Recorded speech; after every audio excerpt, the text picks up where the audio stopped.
Welcome everyone. It is FishEZ on a Friday. And this FishEZ Friday, we're going to talk about a few different things happening during the week. It's been a busy week. Hope you don't mind checking out the fry.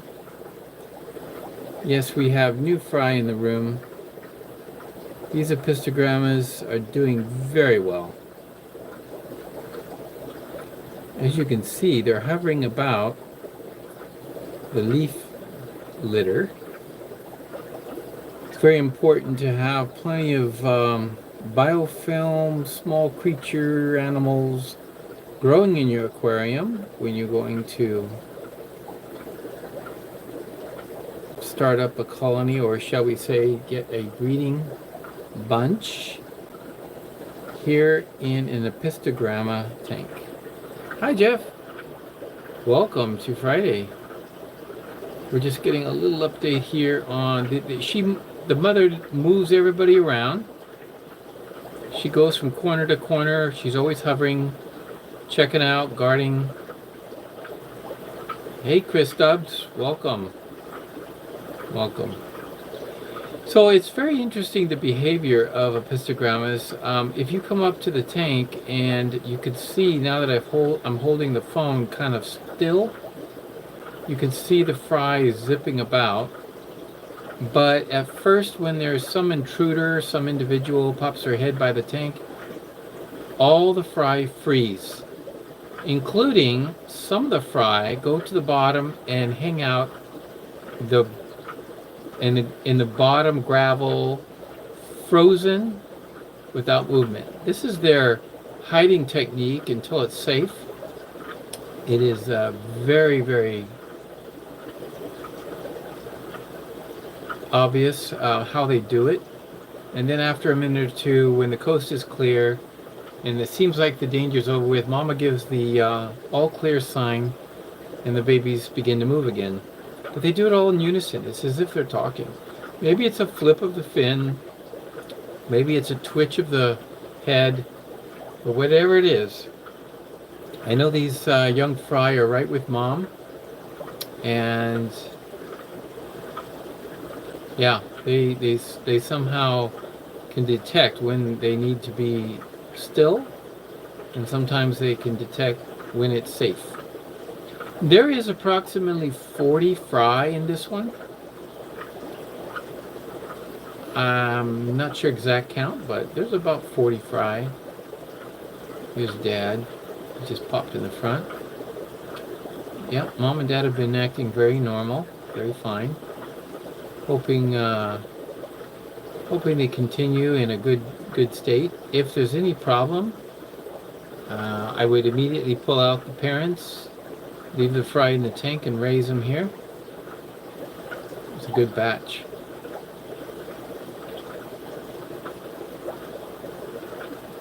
Another most interesting behavioral trait of Apistogrammas, it's sort of if you look at the parents, you'll see how they sort of move, freeze. They just kind of come to a complete stop, and then they'll proceed on. If they're about to eat something, they'll come over and kind of freeze before they actually take the bite. It's sort of a hunting behavior, and it is definitely in the genes. You'll see that these small fry do it as well. When they're hunting some of the baby brine shrimp, oh, there's a nice group of them. You can see them coming out now. Mama's leading them out. These fry will, like, even themselves, do the same actions as the parents. And you know they're Apistos because of that. It's kind of the way it is, you know? Nice to see everybody outside in aquatics. Sandy Dowdy is here. Also, I noticed we had Jeff Pelham's Aquatics, and thank you all, Fish Donkey, for joining. And I'm so happy that everybody can just take a moment out of our, well, out, and maybe you saw the Apisto video. It was exciting. If you were a member, you got to see it. If you're not a member, you may have to wait until it just comes out. Maybe it came out today, I'm not sure. But this tank doesn't appear to have any brain shrimp swimming right now, but look at the bellies. They're all full. They've eaten up everything you could find in this tank. So, yeah, I did put some... Oh, they're kind of getting spooked out. I wonder why.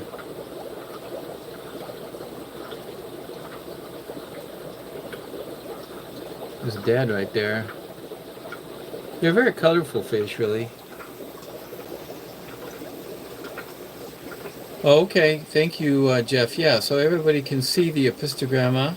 I'm giving you an update. You can see how much bigger the fry are now from a week. Oh, he just went into the coconut. Interesting. He came out of the coconut.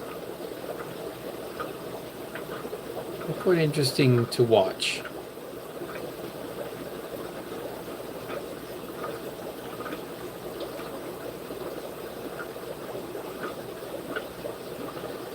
Yeah. So, here we are. This is one of the most featured things this week I wanted to share with everybody. Let's take a look around the fish room at some of the other fry. A little update. We did, if you recall, a long-finned rosy barb spawn, and as you can see, even without me cleaning the front glass, you can see how many rosies are actually in here. It's just tremendous. It's just tremendous. A lot of them, but there are hundreds. A few hundred. And then, of course, I took 2 more pair, put them over here into this tank, and I didn't get as many, but I did get some. So these littler ones are going to catch up quick because, honestly, there is a very simple way of growing fish faster, and that is have less fish. It's just, even though they all get fed, and even though they all get bellies, for some reason, with less fish in the tank, these guys have caught up. These fish can all be put together now, and they're almost 5 days, maybe up to a week difference in their age. The Odessas that we did are doing fine. There's just not that many in here. I'm going to pull them out now. It's time to pull them out. Craig's Catfish Cave has come. Good to see you. These are Odessa barbs, and their size is such that I can remove them. They can be moved out, and this tank can be used to breed another set. Down here, it's very hard to keep the water clean, but that's because it gets milky from the zucchini that I feed. These are chunks of zucchini, and if you can see the barbs now, they're really showing their stripes. Really nice.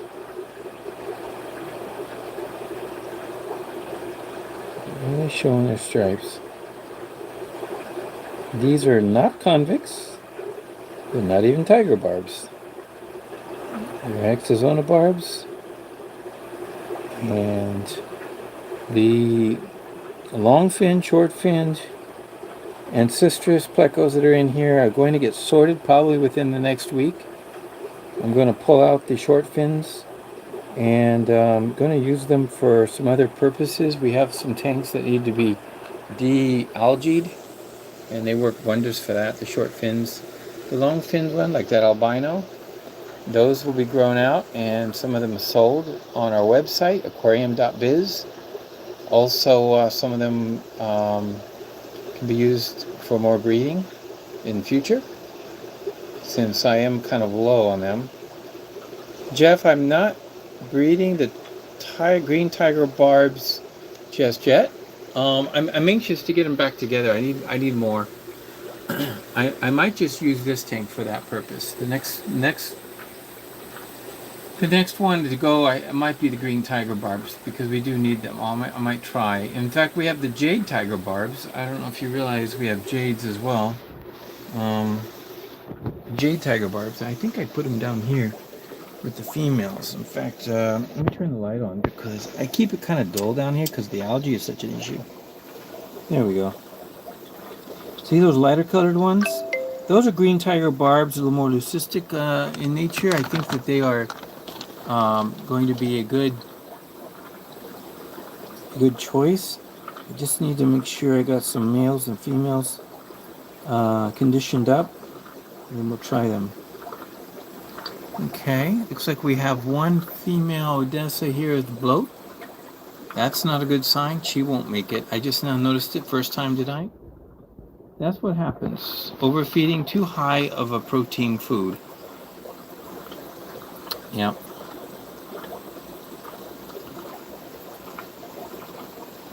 Not a good sign.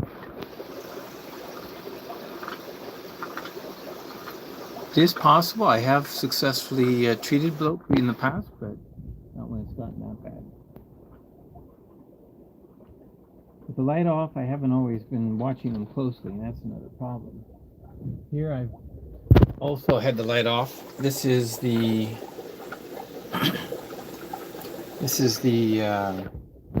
let me turn the light on to maybe the blue light. Okay. Yeah. This is the Lucipinus tank. There's a lot more breeders in here that used to be. Hey, Fish Family and Roman. You notice there's a lot of roughage in that tank. That tank is full of the same thing as over here.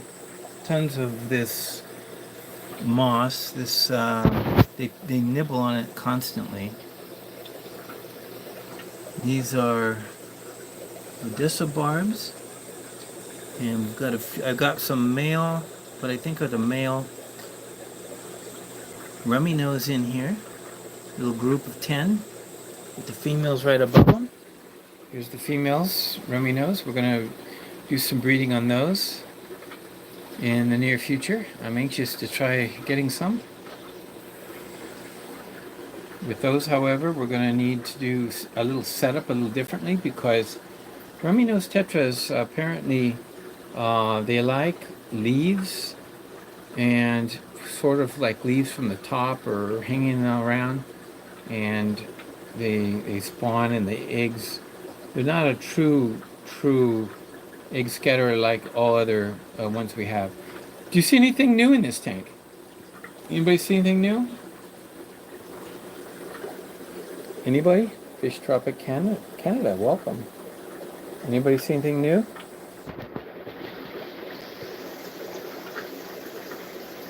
That is Anubias. Well, Roman, you know that because you were there when I got it. That Anubias you can see is called apple leaf Anubias, and it is a little plate of it, or shall we see a little, it's tied onto a piece of needlepoint material. Boos plant. Boos, yes. Apple is, maybe it's not Anubias. I'm not even sure. It's called apple leaf. Is it Anubias or a Boos? I need to find out. All I wrote down was apple leaf. It's a cute plant. I'm anxious to see how it grows, especially in here. This is the tank where it has the most plants, and so I felt it would do okay. Over here, another new one that I picked up is the huge plant hanging out. Maybe you're familiar with what that is.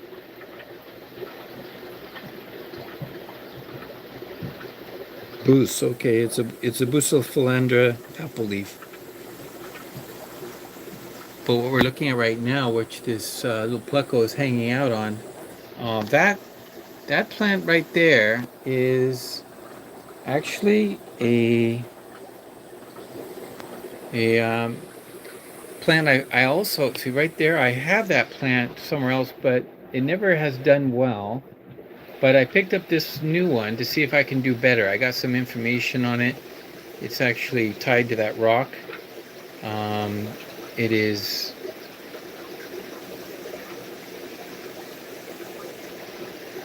that one is your okay, you plant experts out there, you're going to have to help me. I've forgotten now. It's on the tip of my tongue. It's one of my favorite plants. I love that. If I know Tom at Team Aquatics, he has this growing in his tanks, and he has it doing well.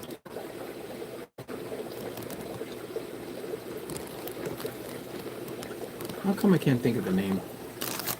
Well, anyway, seems like everybody's joined us now. Thank you for joining us here at the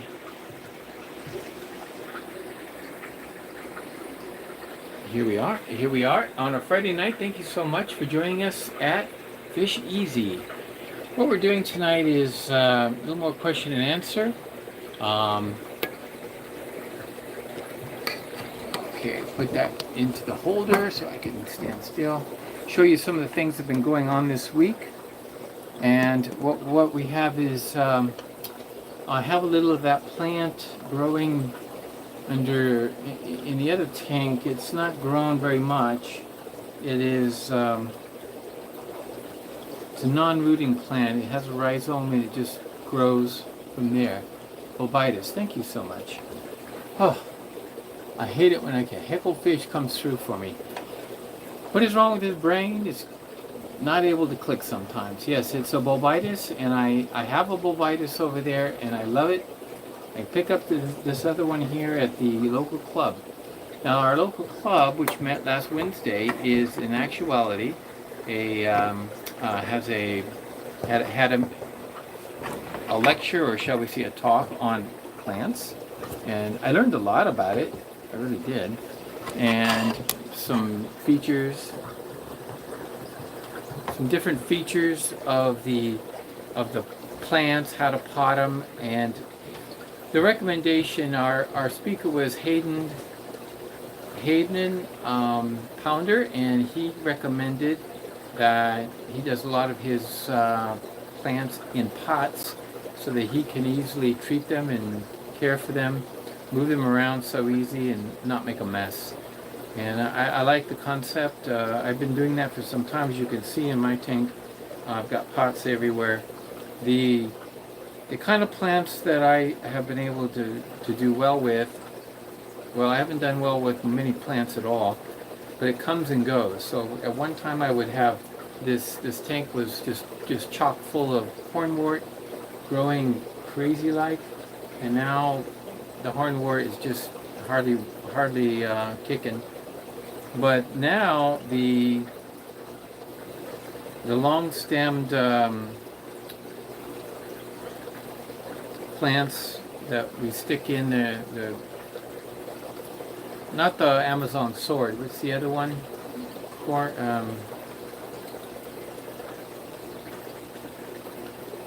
The Amazon sword. No, it's the other plants I have. Let me show you what I'm talking about. This is so much easier just to show you.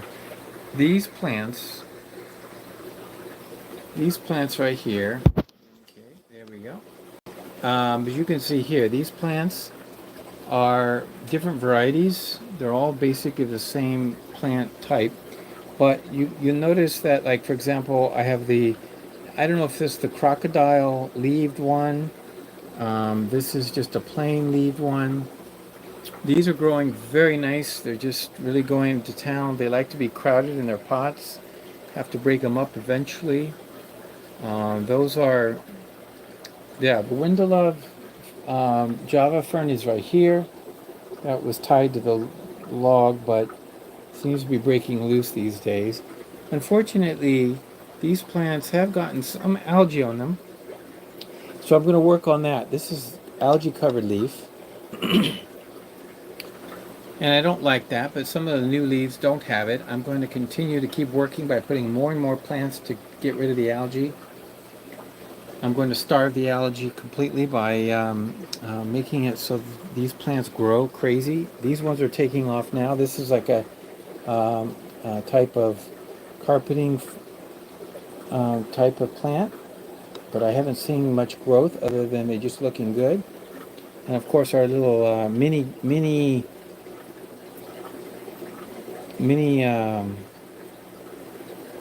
long-leaved, what do you call that? It goes all the way a Vallisneria.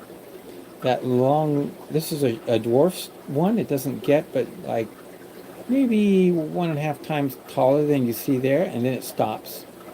I've seen a tank full of it, and it's just all about the same height.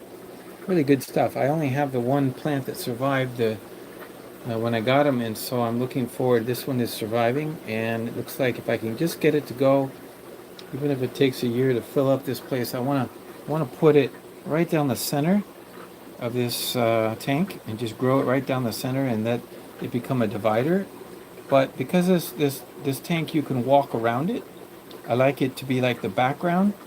I would love to have a nice bunch of this stuff growing along the back, and it will become a background all the way across the tank. But then when I walk around this side, I want it to be the background on this side. So if it's in the middle, it'll do that, you see. So that's the concept. It's going to take a while to do that. Having live plants in your aquariums is definitely a plus. While I'm standing right here, I got to show you the new fry from this week. Another batch of, we've got Lucipinnis. Yep, another, I would say 100 fry coming up. They're all on baby brine shrimp now. One of the things I'm careful about is not overdoing it with water changes. You've got to also be careful with this kind of fry, because you see that black weir? They would love to get into that and get stuck in it, and it would kill them. So you'll notice that this is a hang on the back filter, but it's not running. So this water is more like stagnant for now, and when I need to change it, I will just take some out, and or just start pumping it very slow, super like drip it until it clears up, and give them a water change in that way.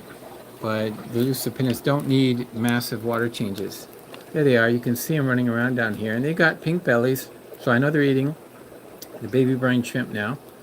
Their first feeding is microworms, and after the microworms, they're usually doing pretty good by scarfing down the baby brine shrimp. I usually try to leave some of the muck or detritus that comes in with them when we get it from the egg trap, and it's a really good handy aspect to have this, because for some reason the catfish do better with detritus on the bottom to munch through, as opposed to a clean bottom. But of course the water has to be good, so I just have some air to break up the surface, and that's it. So this is going to be good for a while, and I'll do the water change by just turning on the dripping it a little while, and hopefully watch very carefully to make sure I don't get any stuck ones if they start going in there. No. Here's another trick. At night, they're out and about, and so that's when I kind of don't do the water change. What if it's during the day, they're kind of hiding in the corner? Like I just got them stirred up when I tapped on this thing, but when they're kind of like sleeping in the corner, that's when I do the water change, so that they're not active and going to get caught up in there. Our super reds are doing fine. Another batch. We should check for some eggs tonight just to make sure we don't have any. I don't want to lose out. Okay, there is some other comments. Yeah, thank you for the thumbs up, everyone. And Bobitis curly leaf.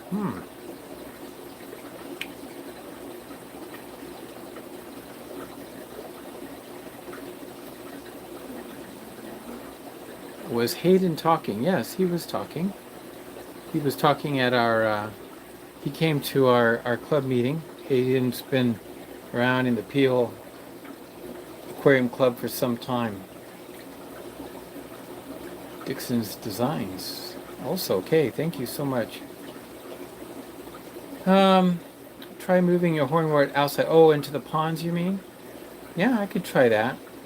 I could move out a piece. Somebody told me the other day, crypt. Yeah, thank you, Jeff. Crypt is the word. Crocodile boost. I don't know about crocodile boost, but I think this is like the crocodile crypt. I got several, about 4 different kinds of crypts, all from one of our previous club members, Brian Frazier. Many people know him. He's got lots of plants. He does real good with plants. And I was there one day, and he unloaded a variety. Unfortunately, they have not died on me. I haven't killed them, but they didn't grow for the longest time, and now they're really doing well. So that's all kind of good. I have not fixed my light over here. I'm sorry about that, and I should probably, because you can see here the crypts are doing awesome, and they need some light. I need to put the light back on. And I do have some crypts, and there's also a sword plant in the corner that's not doing well. But what I learned from our meeting this week, see that in the back, and I don't know if you can see that. Right in that white pot. You see how it's just not doing well? I don't know if you can see it back there. It's just barely alive. And I discovered that I just threw it in some sand in the pot. What I really need to do, it's got to have a lot of organic matter, peat moss as it were, in the bottom of that pot. And if I do that, then the Amazon sword should take off. I'm going to give that a try. Well, some fry. We got angelfish doing well. And they don't always do so fantastic, but these are doing great. So these are the future. We got a lot to sell, and we've got to keep them moving. Up here in the top, I'm using these tanks now for growing out the CPDs. And as you can see, the CPDs are looking good. All those are CPDs. I picked up that Riccia too. It's one you can plant, but I think this one's been floating, so I just kind of quarantining it for now. Probably has snails, I don't know. But and I did get some of this little tiny. I'll put this outside too to see if it takes off. It's small, very small water lettuce. And over here, I do have one of the evenings I checked. Red Laser's with us. Wow, great to have you with us. Shade green and all. What I do is, you can see the eggs, the white eggs that did not hatch. Those are in fact from the Lucifennis tank, and they've been laying a lot, but they've also been putting out a lot of white eggs. Here, this batch is ready to go into. I fed them a few times, the brine shrimp. The water quality is not keeping up. This batch of it's just a small batch of angels. These angels here are now free swimming as of today, and it's a huge batch. And this is a tremendous batch. In fact, I divided it up into two locations. I wanted to have 2 locations for these because these are very important. We only have 1 pair of these all black angels, and these are hopefully going to come out. Depends. Now, if the parents, we don't know the genetics of them, so if these don't come out all black and some come out marbled, it would mean that the parents are heterogeneous and they're not homogeneous. They're not pure blacks, they're just looking black, and they're really carrying other things. So we'll find out from this batch. It's a very large batch, and for their first time with us, they did very well. Female was not young, so that's why they had such a big batch. She still ate a lot of eggs. So I don't know. A lot of these don't look all blacks to me, but I haven't raised any. I've raised marbles. Here is JA4, some more kois. These guys are not yet free swimming. You see them in the back there, wiggling. This will probably be next. Here's one at the top, stuck. You can see it's still got they got yolk sacs. They're still wiggling. Not free swimming yet. But up here, this is our platinum from a special batch, and they did a super good job. This actually was, I don't know if you've ever seen this happen, but this was 2 females spawning at the same time and 1 male. So actually, these came from two different females. They laid on the plate. Two females were laying eggs. One male was. It happened because in the tank we had 3 fish. I think we were waiting to get paired off, and before we even could figure out which one was the pair, that happened. So with angelfish, that does happen from time to time, but we'll take it. These are all going to be platinum lungfins, but you can see it's a nice sized group to keep them going. How's our subocellatus doing? Well, I see him going in and out of the cave back there. Yeah, but Cobensis subocellatus? Where are they? Oh, might be they're back hiding. But some of them come out. Look at the female on this one. This one, look at her. She is gorgeous. That's what the subocellatus females look like. Pink and blue.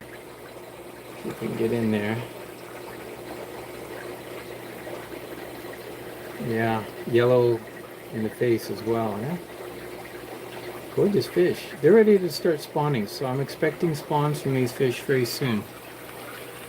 Well, here we have the Odessa barbs. Some of them may be sold tomorrow. I'm making a trip out to London area, and looks like somebody's going to pick up some Odessa barbs at that time. Hi, Mayor. It's good to have you with us tonight. I am so happy. Always can use your support. Appreciate your expertise. In case everybody knows, Mayor is still in school, but he knows a lot about genetics, and the reason he knows a lot about it is because he is taking classes in that field. So I do appreciate that very much. Welcome everybody to FishEZ. I've given you the tour, the grand tour. I hope you enjoyed it. We're going to do a few things tonight. Isn't so much excitement going on. I've been so busy. Earlier this week, we had the Connect Pet Expo, and the Connect Pet Expo was actually a expo designed for retailers and others in business. It was not open to the public. It was just mostly retailers to come in and talk to each other and seeing how they can benefit one from the other.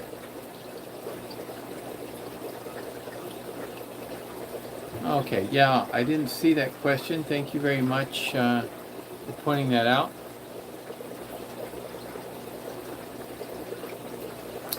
I'll check out that question.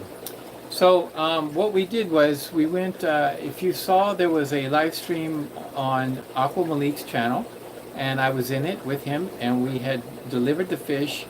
We were asked to bring fish for a display, and we brought the fish, and we filled 18 tanks, and Aquatopia filled another 9 tanks, and those fish were on display. I think we might say that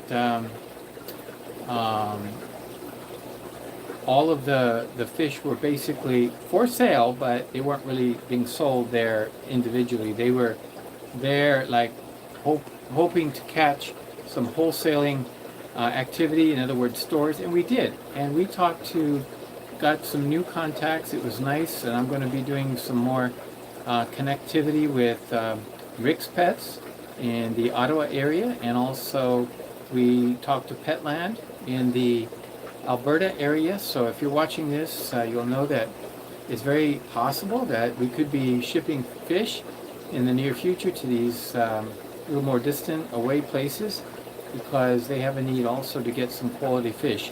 Hard to get quality fish sometimes when you're just importing from places like Sri Lanka or out in Asia.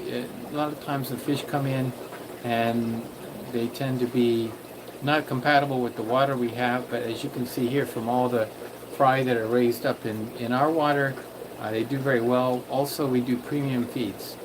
It was nice to catch up with several people that deal with feeds, and this is one of them. I wanted to feature this tonight so you can see. This is Obi's BSFL. Now, do you know what a BSFL is? Everybody's good at telling me what the Bucephalandra and the other plants. Anybody know what a BSFL is? I got a container of BSFL. I'm going to open it up.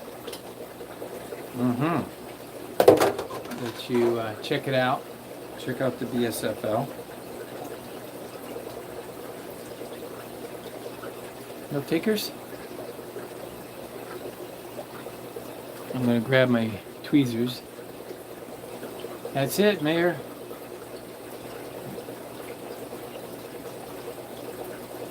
There's one.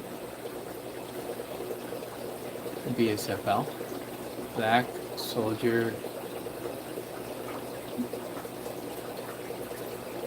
fly larva. Pretty big.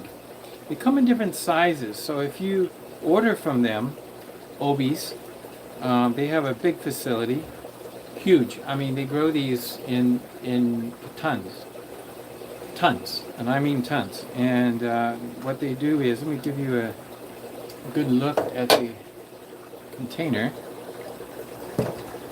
This is how they come in. Let's do this. There they are. Grubs, basically.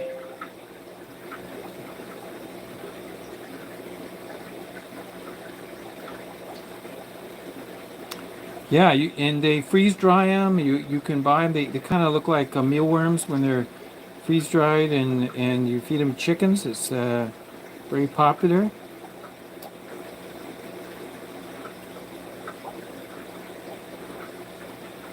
Yeah. So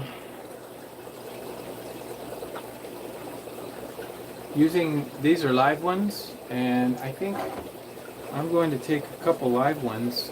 These are going to start in 10 days. They automatically change over.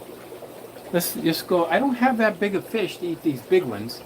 If I had smaller ones, I would really munch them up. I'm going to take out some here and take them out of the container. And they're wiggling around. I try not to think of what they are, you know. And I just try to think about being a live food for fish. Okay, so here we go. We got a little container of them.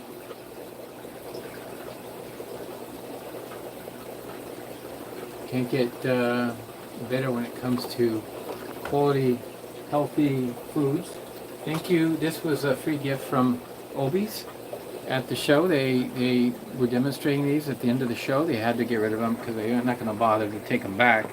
They've got tons where they're at, so they just handed them out. So we're going to go ahead and I'm going to give them to the biggest fish in the room. No, not these Lucipinas. These are not Lucipinas. These are Petricola, pink Petricolas, by the way. They're doing very well, but they're excited. They look hungry. Let's give it a shot for these guys, the mascara barbs. Let's see if they eat them. I don't know. Let's see if they like them. Let's see. I don't know if I can get the camera. Let me just pull back so you can see from a bigger point of view if they're going to attack them or not. I haven't even got my microphone on, have I? What happened? Where is my microphone? I guess I've been close to the camera up till now. Here we go. Let's pop in the microphone. There we go. Microphone. Wham bam plugs in.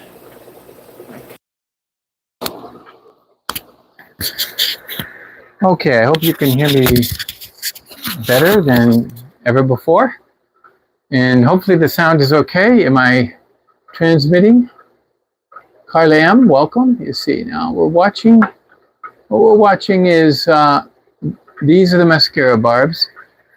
These are the grubs, black fly soldier larvae. And we are going to, thank you, Roman, transmitting. I'm going to toss them in. Okay. Ooh. What happened? They thought there was food. Are they going for him? They thought maybe it was, ooh. Looks like they're kind of They act like they're too big for them. Maybe they are. They've grown too big. If I had smaller, couple of days old black fly larvae, then maybe. But the one thing's for sure, if they don't get them, they're going to sink. And definitely those catfish are going to womp on them. Yeah, they're not tackling them. Okay, one is down to the bottom here. Let's see if the catfish eat it. Oh, okay. Ooh. Oh, the catfish is trying to eat it. Maybe they're just too big. He's playing with it. He's chomping on it. Right here. See if you can see that. Behind the tank.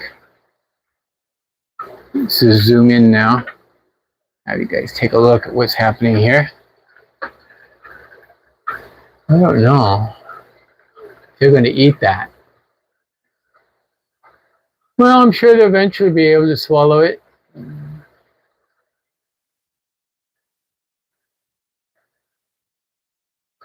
One thing's for sure, they can't swim out of the tank, so the grubs are not going to last.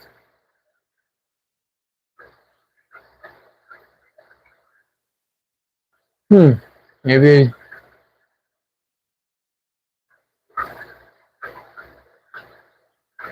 they'll probably play around with it until just a little too big. But it is excellent food for larger fish. If I were to put one in here, I think it would get attacked and just complete those ripped to shreds. This tank has mascara barbs, Odessa barbs, and cichlids. These cichlids are the Maculapennis, Thoriictis, Maculapennis.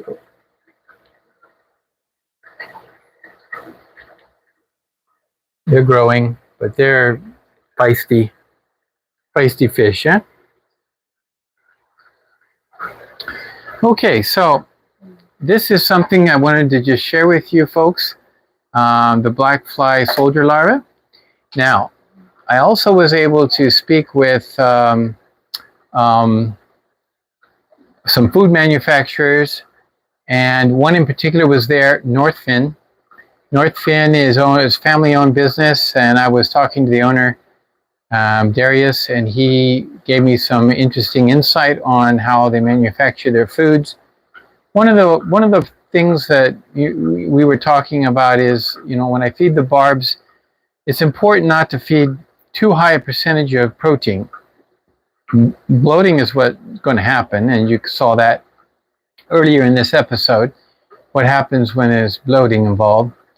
But one of the options you can do for reducing the amount is to reduce the amount of protein and get more vegetable matter in the case. So I had been always using this. This is Veggie Mini Pellets. And these Veggie Mini Pellets, super color, are slow sinking. These are made in the US by Omega 1. But they changed their formula. I have some bottles here from previous, and now I notice that the contents have changed. But if I go to the protein level, it's only 33%. 33% for this, even though the first ingredient in this Veggie Mini Pellet is, what do you think? Another guessing game, right? Do you think it is, I'm going to name some items, okay? Do you think it is spirulina, kelp, wheat flour, salmon? I'll give you 4 to choose from. Which one do you think it is? Kelp, spirulina, wheat flour, or salmon? Number 1 ingredient for, okay, Roman says wheat flour. Corn, that's not one of the 4 I mentioned, but I don't see corn in here. Maybe it's in here. There's a whole list of items, but this is the omega. Red Laser has it right. It's salmon. First to respond correctly is salmon. The ingredients on this is salmon. Number 2, whole herring. Number 3, rice bran. Number 4, wheat flour. Number 5, wheat germ. And number 6, kelp.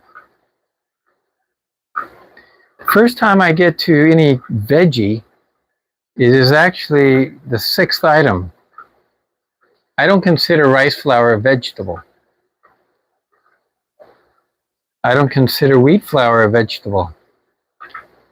That's the veggie that you get. Now I'm going to go to the bag of tricks. I was gifted with a sample from Northfin, and of course he was sharing this with us just because it was the end of the show and he didn't want to bring it home. But honestly, the truth is, I didn't mention to him that I have anything about having a channel. So he recommended, because I asked him about this problem. I says, what do I feed for a veggie kind of food and get some veggie kind of ingredients? And this is what he said. Veggie by Northfin. Now, the crude protein in this one is 36%. So 33%, 36% is not a big difference, right? But let me, what do you think is the first ingredient in the veggie by Northfin?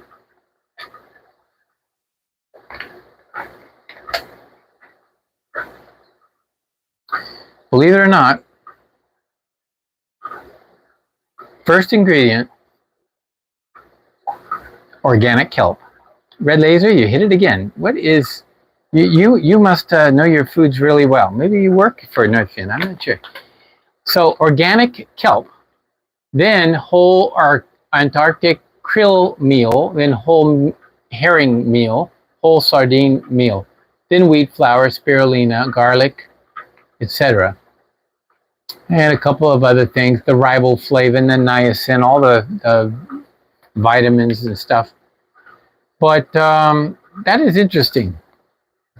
This is the veggie, and it's 36%, and that's as high as I would want it to go for a veggie, and it's really good. Yes, and that is Xanadu loves Northfin Foods. Yes, I have a feeling as I try this out, we're going to give it a go, give it some comparison results, feeding the fish, different types of foods from Northfin. We're going to do some comparison. Of course, the biggest issue, I think, is always the price. It has to be competitive to what we're feeding the fish. But at the same time, right now, we've always fed high-quality fish in this fish room.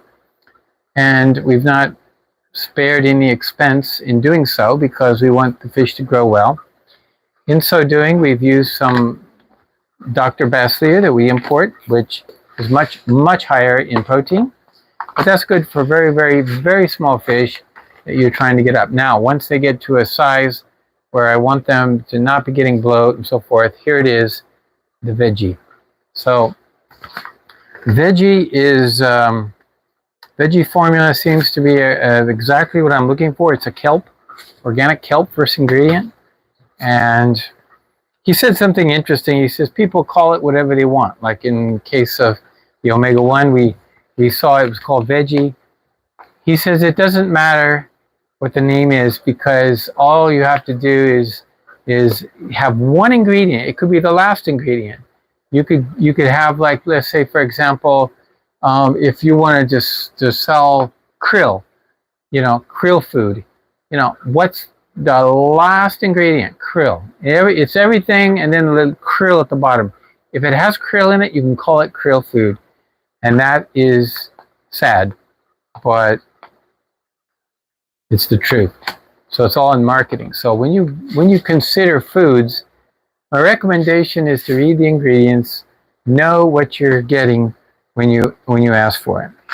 So I don't know prices, but after we make a determination if the food is viable, then that's when we'll go back to Northfin and say, look, this is the foods we're interested in. how much is it going to cost us to buy in bulk.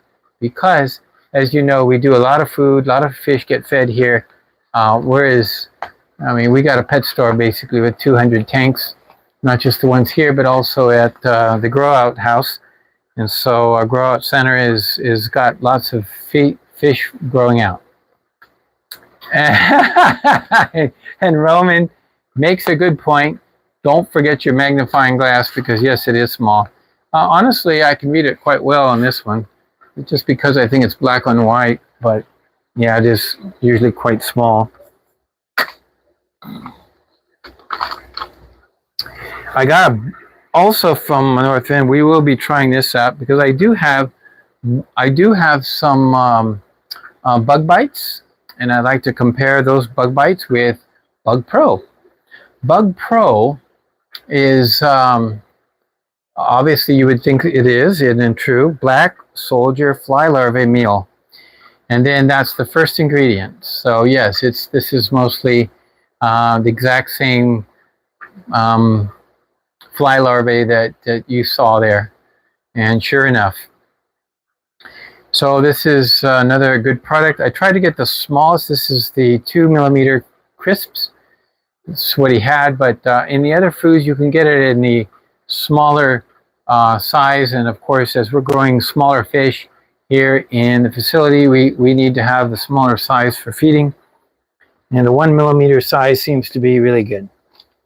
So I wanted to share that with you. That's some of the advantages of going to some of these events, making contacts with people, and especially was for the retailers and getting to know them.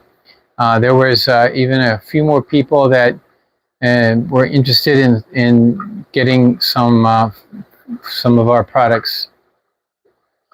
The larger, yeah, pepper meal to grind up. I do have a, I haven't used it yet, but one of those cylindrical, and you put it in the top, and it, you know, whirls around.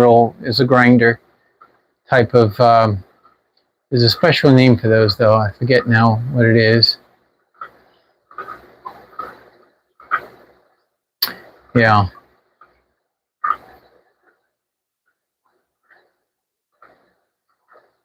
It's a harder granule. Okay. Bug Pro. So you've tried it, Red Laser. I should be talking to you. Your experience.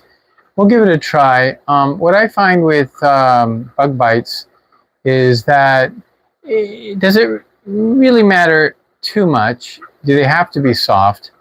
And the answer is, because once you put it into the tank, they tend to become soft after time. So if they're soaking in the water for a while, and yeah, it might help, because they're going to just spend more time, you know, playing around with their food until they get it. But they will clean it up eventually. And it's not like, oh, it stays hard permanently. And so it might be a way of slowing them up in their eating habits. Yeah, an electric coffee grinder. Yeah, that's basically what it is. We have one of those. So thank you, Sandy, for the website. That is indeed. This week I didn't add anything to the website.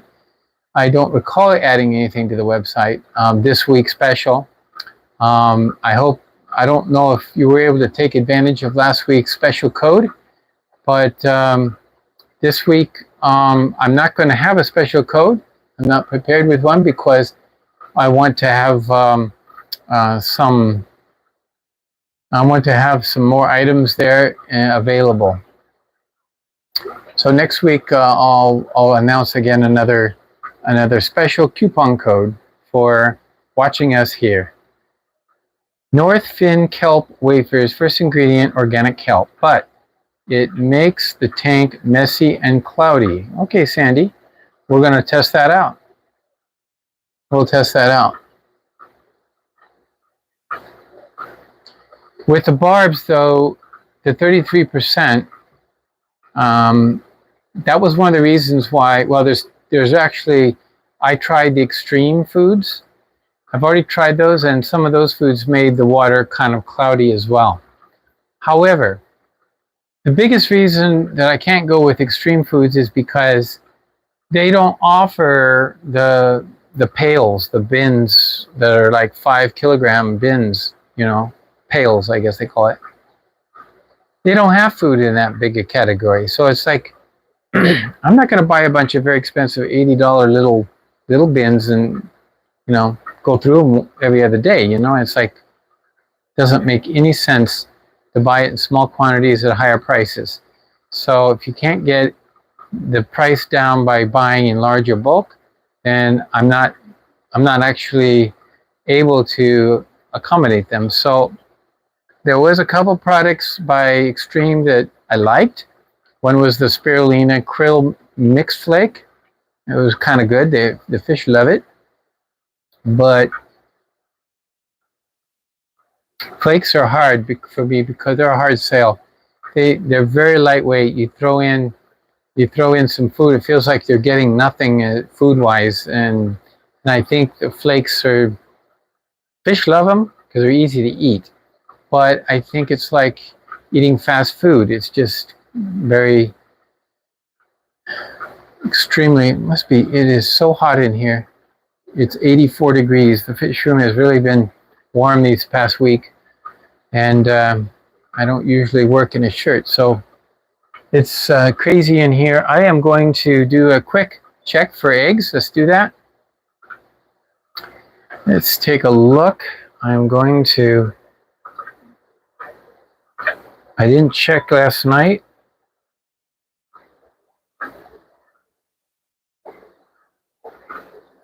Okay. Let's take a look to see what we got in here. I'll position everything so you can see what I'm doing. We're just going to double check and look for some eggs. I have to do this regularly when they're spawning at this time.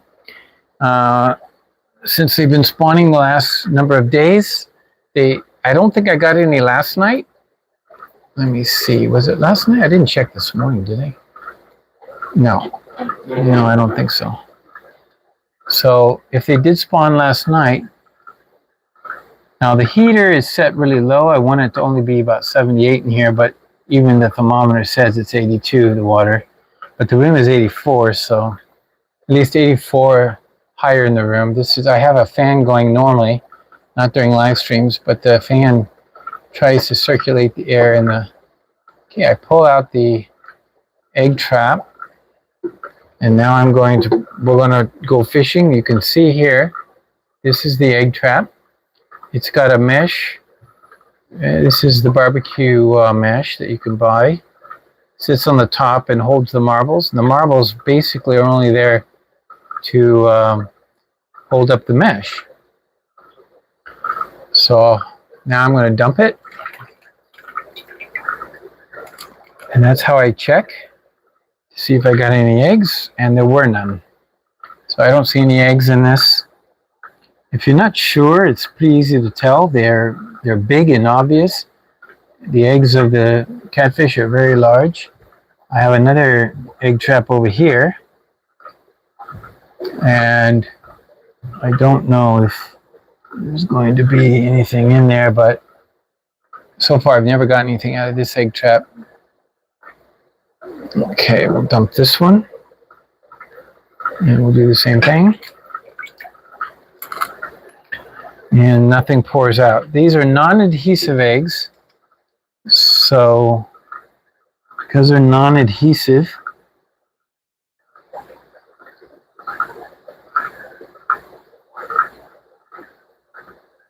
they just kind of will pour out. They'll pour right out of the container. Okay, put everything back. Nothing. So you can see here there's no eggs. If we did have eggs, you'd see them. That's too bad. Sometimes you get it, sometimes you don't. You got to keep doing it. And then even after a few weeks, they'll pick up again. Supposedly, they go by the moon cycle, but I haven't always found that to be 100% true. Let me get a towel, wipe off my arm. It's all wet. Okay. Next, yeah, this is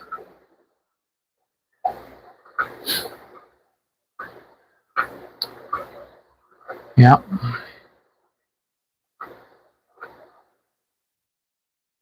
Okay, you guys have been chatting about something that I missed. There is a question I have to go back to. Let me see if I can read better.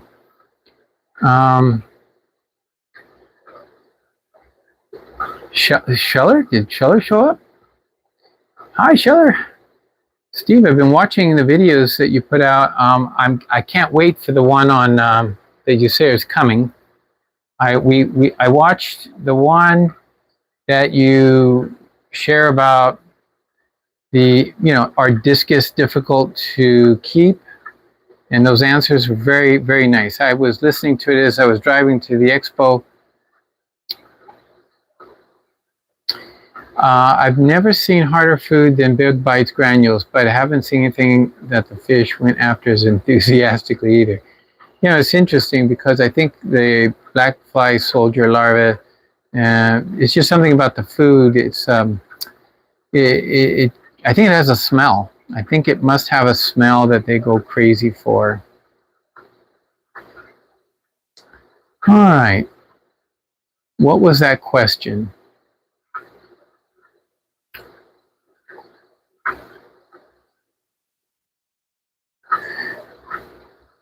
North fin wafers clue the water easy. Clue the water. Oh, cloud. Cloud the water easy. I'll give it a try. I'll see what can be done about that. Maybe is that why they put the some of the ingredients are what binders they call it? Is that what prevents the clouding?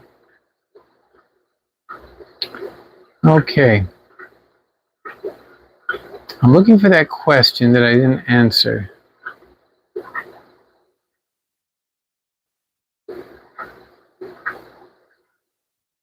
Fish take time to get accustomed to new foods. Yeah, that's true. And that's what even North Finns told me. North Fin Foods told me.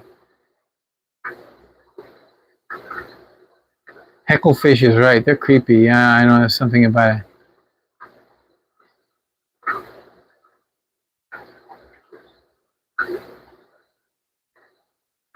I don't see a question I missed.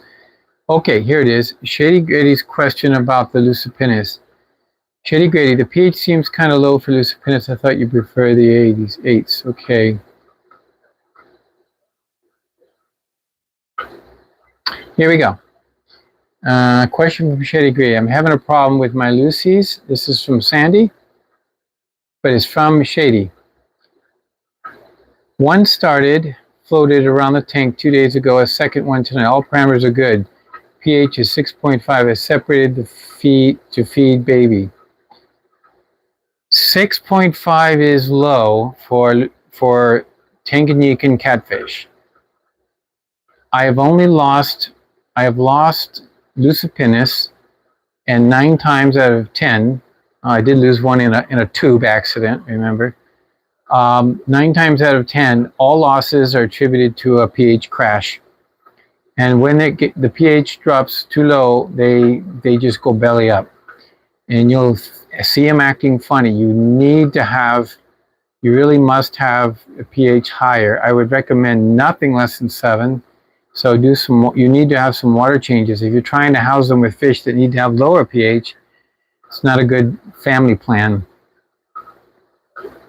Yeah, definitely that's the problem. I would be careful about that. That's the question. Okay, we got it. They also act funny if you put new water in the tank, and they go crazy. They go jerky, and they start jerking around, and they go up and to the top, and they go. That's when there's fresh, clean water. And Steve, you keep yours at 7.8. Oh, I didn't even know you had Lucipinnis. 7.8 is good. Or Synodontis. Great. Yeah, everybody, I would recommend it. Nothing less than 7. 6.5 is too low. You're taking your chances there. But I know if your tank crashes and you got pH dropping, down to 5, you may as well just, oh, Petricola, that's right. You do have the Petricola. They're the same genus. They're basically the same fish. The only thing is the difference in size is the only difference between those fish, Petricola and the Lucipinus. I like the Lucipinus because they're smaller, but we'll see about these pink Petricola that I have. I'm anxious to see how big they get. They act funny though when you put in new water. You need to be careful. Use seasoned water. Seasoned water is the best, but even if you've dechlorinated it, if it's just new water, they will act funny. But if you just keep it less than 20%, maybe 15% or less, they will be okay. You'll start to see some behavior issues. You know, they go like, for example, if I'm filling the big tank here, 90-gallon tank, so I'm putting the clean water on one end, all the catfish go to the other end and act like, you know, they're suffering. So they're like trying to breathe, they can't, they got something in their gills. They're having issues, and they're just that super sensitive. And the other fish are fine with it. They don't even notice. So it is true that fish are different when it comes to water parameters. It's interesting that we were looking in the beginning of this video of the Pandurinis or Panduros, Apistogramma panduros. I wanted to mention something about them, and that is, you're looking at this tank, and here they are. Looks like the babies have come to the front now. Yeah, they're all up here near the front. This tank has got 4.6 pH, and it just stays there at 4.6. Got some dead leaves growing and stuff. But I want to keep them until the fry get a little bit bigger. Then I'll start doing water changes. But with 4.6, I mean, what lives in 4.6? Well, the answer is discus can. A lot of your South American fish are accustomed to super low pHs in the neighborhood of 5. Even less, like this one, 4.5. Right now we got another, okay. So I just did another large water change, and 10 of them are fine. My water is very low pH, and I usually seasons remove. Okay, first time it's happened. So, well, I don't know.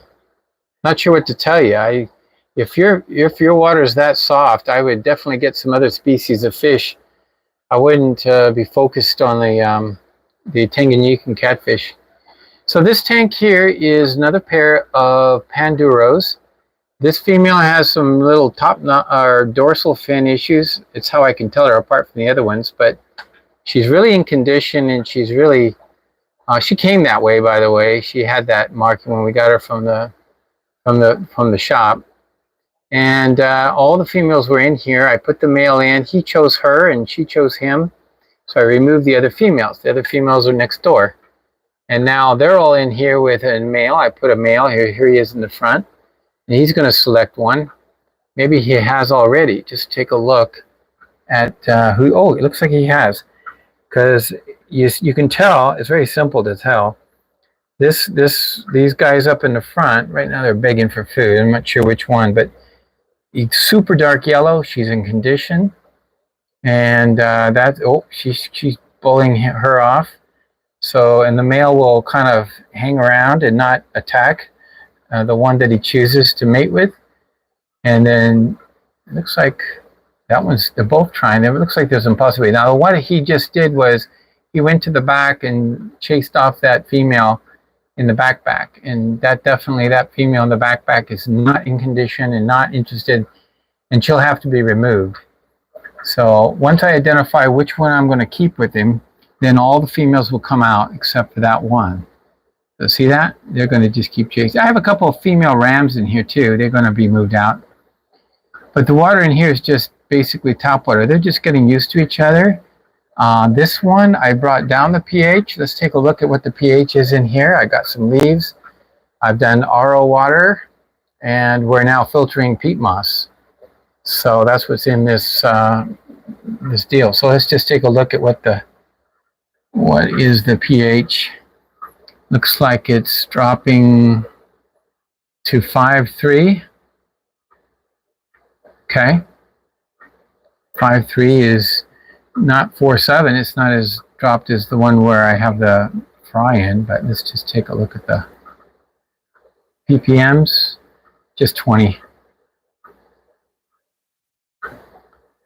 which relates to, in terms of microsiemens, that is 0.04, 0.05 microsiemens. So you can see it's very soft water, super soft water, and the pH is dropping, but not getting as low as the other one. So honestly, I might just leave this at 5. This particular tank, we'll leave it at 5.3 pH. We won't worry about it if it doesn't get any lower than that. We'll just let it stay at 5.3. And the reason I say that is because I want to see if they'll have the same success as the other pair, have their babies have a batch, and will they be able to get an equal number of males and females. The whole purpose of dropping the pH is not so much to be able to get a good hatch rate, prevent calcification of the eggs from hard water. So having the low TDS, and then of course the pH can affect the sex ratio. I had a nice comment from somebody once. They were asking, you know, I made a comment about the sex ratio before, and I answered the question. Yeah, you're right. Those leaves aren't breaking down yet. They're kind of, they sunk now, and then will go down. Anyway, the question is about this sex ratio. The information, there's a lot of data in the Cichlid Atlas by Bench, the Bench Cichlid Atlas Volume 1. And I think it was like page 176 or so. It's in the comments of the previous live stream. I forget, I wrote it down. It's in my book. And it has a whole chart of all the different apistogrammas, the temperature at which they spawned, and the pH. And then the ratios, percentage of males to females. And it's a very interesting group, or shall we say, bunch of data that is educational, because I don't want to get all males and I don't want to get all females. I would like to have more of an even 50%. To me, that's kind of important to have a good 50-50 ratio. And the reason is because when you go to sell them, you know, if you have all males or all females, it's kind of hard. In this case, the apistogrammas, the females actually look, they get that deep yellow, the black splotching, and they're just as pretty as the males, but they're definitely different. And so people want to have pairs, right? So it's the best way to sell fish is to have a good balanced ratio. Tanganyika salts. I'm not familiar with what that is. I've heard of minerals. Salt is a mineral, true. Do they sell it for people who have it? Go with the Flow Aquatics. I've used those before with success. I use shrimp salts now because of low cost. You know what I have is, I don't know if that's the minerals we're talking about here. I have a can of bee shrimp mineral. This is something that I picked up. It was kind of, I don't know how good it is. I got it. Let me just take it out of the container. It was at an auction at our club meeting, and nobody really wanted it, but brand new. This container is $60, and I got it super cheap. It's like, I don't know, feels like 90%. Let's see. Oh yeah, it's at the top. It doesn't look like anybody used it. But I do have this. It is bee shrimp mineral General Hardness Plus. And let's see how you use it. It's something that says use with water outside the aquarium. Dissolves almost completely within seconds and the water is ready for use at once. Please make sure that any undissolved particles go into your tank too. Close the container tightly after use. Okay, tightly. All right, so what is the ingredients here? Let's see if I can find that. Okay, that's in German. Gotta find English. Yeah, it contains all the important minerals and trace elements for your shrimp, need for well-being, and intense coloration, successful breeding, and healthy growth. It also features plant growth and microbial regeneration and biological filter substrates. I don't really know the answer to your Tanganyika salts, but this is the same concept. It's what they do for shrimp. They take RO water and remineralize it, and I have this for one day if I ever wanted to have some remineralization. So I got it because it was so cheap. I don't think it's going to go bad if I don't use it for a while, because I think that sort of thing is just one of those products that is sort of Seachem apparently makes a good one. Oh, so yeah, it's just, yes, except I use the GH plus the KH one. Okay. Your pH will go to 7.8. Salty shrimp for my Caridina shrimp. Okay, that's excellent information. I just don't have experience because my water here, I know you're in Boston, Shady Grady, and this is Toronto. We get our water out of the lake, the Great Lakes here nearby, and Lake Ontario, I think, is the one that I get my water from, and it comes pretty good. It's 7.8. It's around anywhere between, I think it ranges from 7 to 7.8, somewhere in there. It goes up and down, but it's definitely always over 7. I never get anything below 7. I have to take action to get it a little lower if I want the pH to be softer. Sometimes if I just take RO water and put it in these tanks and measure the pH, it goes down to 6.5. And that's actually good enough. That's all I really need is for some of the barbs and so forth. I don't need to make it, doesn't need to be, it shouldn't be super high, too high, and it doesn't need to be super low either. In the case of the pistos, the only reason it didn't, I don't think it's going to stop them from breeding. I think it's only going to help with the sex ratios. I don't know. But we're going to experiment a little bit with that, because with each batch, I'll be measuring the, definitely measuring the amount of pH or pH level, marking it, and it will be carried with the fry until they can be sexed. And once I get a sex ratio, then I can go back and say, okay, this is where I had problems and this is where it was better. So I'm gonna hone that in for this species of Apistogramma. The other Apistogramma that we have is the McMasteri. We have the gold red-shouldered, and they are gorgeous. Don't have them here in this fish room. They're over at the Grow Out House, and I can't believe the color and the intensity that these adult fish have, and very nice to look at. However, they haven't spawned yet, so we're working on that. We're going to try some other maneuvers with the water numbers, try to bring down the pH, see if that will trigger spawning, and we haven't done that yet. So it's been great tonight just to get together and talk about such things. I appreciate it very much, Shady Grady, your questions. They're food for thought, and this is where we can bounce things off each other. I do appreciate learning something myself here with the, I don't claim to know it all. I definitely don't know it all. If I knew it all, I'd get bored with this and I wouldn't do it anymore, right? I think the wonderful thing about fish keeping is that there's so much things to do, so many things to try, so many different aspects of different species, different ways of breeding. It's all so interesting. it makes it interesting because you can't get bored when it's such variety, and that's what's really nice about it. And I've also found that you just keep broadening out your knowledge horizon when you trying different things. I'm trying some things with plants now.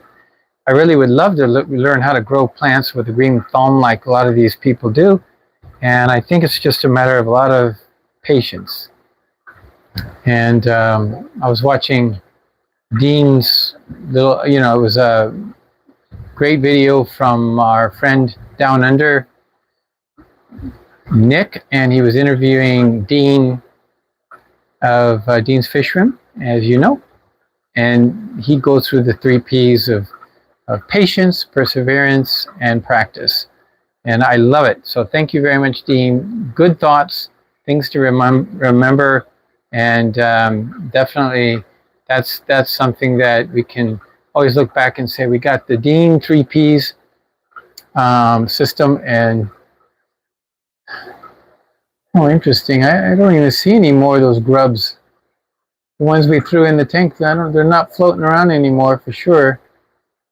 Are they all eaten? Probably one by one they've been attacked. Gone. Well, that's another closure tonight. I'm going to get busy here in the fish room. Got a few more things. I'm going to feed the Daphnia with the green water, and I'm going to do a couple more things with the fry, moving them around, getting them ready. Like we saw that one jar that had some fry need to go into a breeder box.